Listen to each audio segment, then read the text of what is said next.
कथा एक और ब्लॉग में फिर स्वागत है आप सबका मेरा। आज का ब्लॉग मैं बनाऊंगी कि आज गैस का व्रत है। वो जो हमारे परिवार में एक डेथ हो गई थी, जो काकी थी और 20 की उम्र की थी, उसकी सब नाम ने गैस करी थी। और गैस का व्रत पिछली गैस भी करी थी और ये बाड़ी भी करी थी। ये हम सारी बैठ के जितने भी बहू हैं पूरा परिवार में कुंबा में सारी बहू बैठ के और कहानी सुनागा और बामणी दौर कहानी सुन के उन्ने का परिवार उन्ने का घर न जाके सुना करें।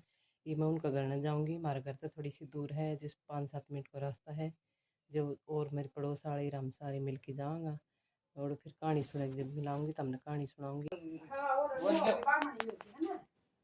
बामणी तो वही पकड़ की वो काफी सो शाम से जाए पूछ के निकल जाए बाजी बाजी जाओ नहीं कोई वीडियो लाइक करे को चंदन का लेप तिल फल धूप दीपक आदि अर्पित करनी चाहिए और इस दिन विष्णु सहस्त्र नाम और नारायण स्तोत्र का पाठ करना चाहिए। पूजन करते समय व्रत की कथा पढ़ी और सुनी जाती है। जो भक्त एकादशी का उपवास न रख पाए उन्हें भी सच्चे मन से श्रद्धा और भक्ति पूर्वक पाप मोचनी एकादशी की इस व्रत कथा को अवश्य ही सुनना चाहिए। धर्मराज युधिष्ठिर ने भगवान श्री कृष्ण से पूछा, हे मधुसूदन, आपने फाल्गुन मास के शुक्ल पक्ष की एकादशी अर्थात आमल की एकादशी के बारे में विस्तार पूर्वक मुझे बतलाया। अब चैत्र मास के कृष्ण पक्ष में आने वाली जो एकादशी है उसका महत्व और उसकी विधि विधान क्या है, कृपा करके आप मेरी बढ़ती हुई जिज्ञासा को शांत कीजिए। तब मधुसूदन भगवान कहने लगे, हे धर्मराज, चैत्र मास के कृष्ण पक्ष की एकादशी को पाप मोचनी एकादशी के नाम से जाना जाता है। एक बार की बात है, पृथ्वीपति राजा मांधाता ने लोमश ऋषि से यही प्रश्न किया था जो तुमने मुझसे किया है। अतः जो कुछ भी ऋषि लोमश ने राजा मांधाता को बताया वही मैं तुमसे कह रहा हूँ, ध्यान पूर्वक सुनो। राजा मांधाता ने धर्म के गुह्यतम रहस्यों के ज्ञाता महर्षि लोमश से पूछा, हे ऋषि श्रेष्ठ, मनुष्यों के पापों का मोचन किस प्रकार संभव है? कृपा कर कोई ऐसा सरल उपाय बताइए जिससे सभी को सहज ही पापों से छुटकारा मिल जाए। तब महर्षि लोमश कहने लगे, हे नरपति, चैत्र मास के कृष्ण पक्ष की एकादशी का नाम पाप मोचनी एकादशी है। उसके व्रत के प्रभाव से मनुष्यों के अनेक पाप नष्ट हो जाते हैं। अब मैं तुम्हें इस व्रत की कथा सुनाता हूँ, ध्यान पूर्वक श्रवण करो। प्राचीन समय में चैत्र रथ नाम का एक वन था। उसमें अप्सराएं किन्नरों के साथ विहार किया करती थी। वहाँ सदैव वसंत का मौसम रहता था, अर्थात उस जगह पर सदा नाना प्रकार के पुष्प खिले रहते थे। कभी गंधर्व कन्याएं विहार किया करती तो कभी देवेंद्र अन्य देवताओं के साथ वहाँ पर क्रीड़ा किया करते थे। उसी वन में मेधावी नाम के एक ऋषि भी तपस्या में लीन रहते थे। वो परम शिव भक्त थे और तपस्या में लीन रहा करते थे। एक दिन मंजू घोषा नाम की एक अप्सरा उन पर मोहित हो गई और उनकी निकटता का लाभ उठाने का प्रयास करने लगी। इसलिए वह कुछ दूरी पर बैठकर वीणा बजाकर मधुर स्वर में गान करने लगी।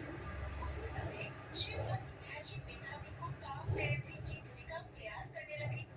कामदेव ने सुंदर अप्सरा के भ्रू का धनुष बनाया, कटाक्ष को उसकी प्रत्यंचा बनाई और उसके नेत्रों को मंजू घोषा अप्सरा का सेनापति बना दिया। इस तरह कामदेव अपने शत्रु भक्त को जीतने के लिए तैयार हुआ।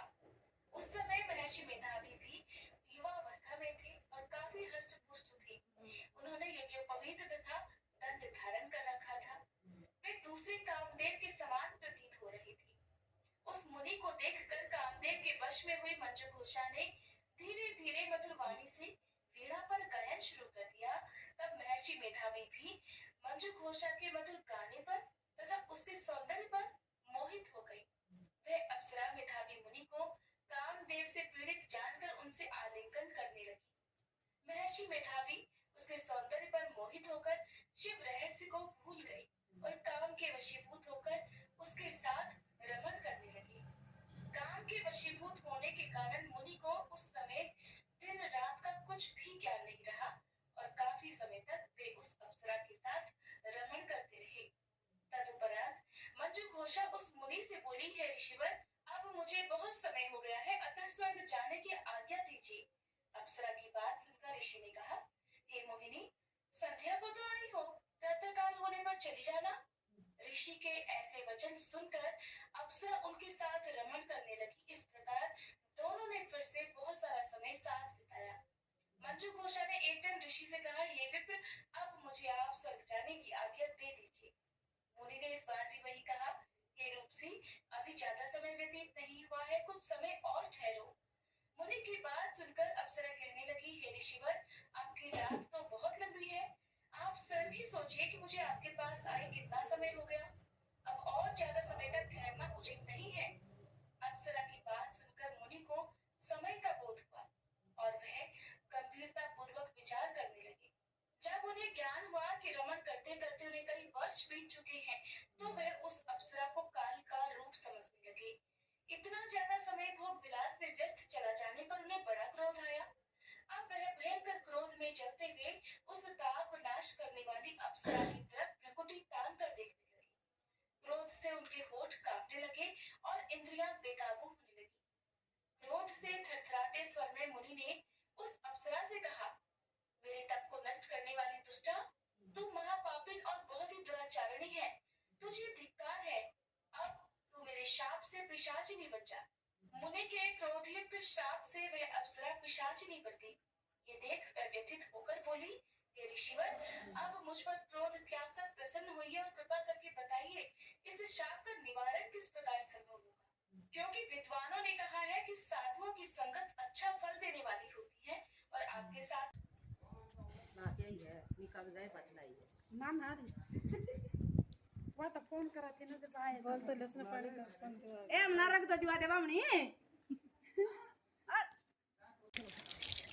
सुधी महाराज से सोती आखी ऐसा ना पूरी परेशानी है सोचे महाराज पुस्तक तो शांति बेरे बढ़िया जोड़ है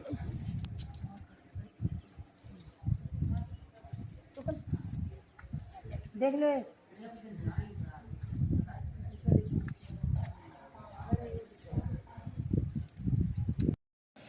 उड़ बैठ के हम सारी जनी गैस की कहानी सुन के आए हैं। ये मरगरण आ गया, उड़ा हमने चाह पानी पिया और ये आ गया। शाम ने कुछ खिलाऊंगा, वे सामक सुमक कुछ खिलाया करें। और आज की वीडियो में ये दिखाऊँ मेरे ब्लॉग में क्या हमने मिल के सारी गैस का व्रत करे था। अगली वीडियो में फिर मिलेंगे, बाय।